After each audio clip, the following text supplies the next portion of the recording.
Get strong.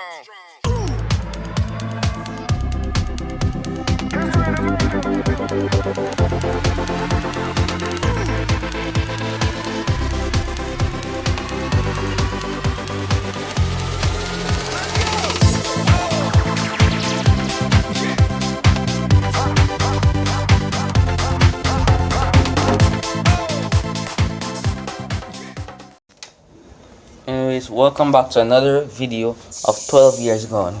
In this video, I'll be showing you my daily routine. And so this is what I do every day.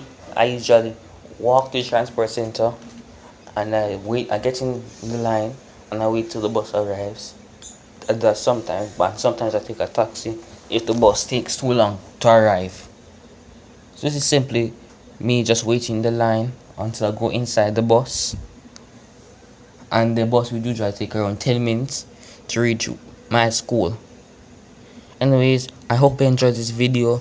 Please make sure to like, share, and subscribe, and hit the notification bell to not miss another video. Have a great day.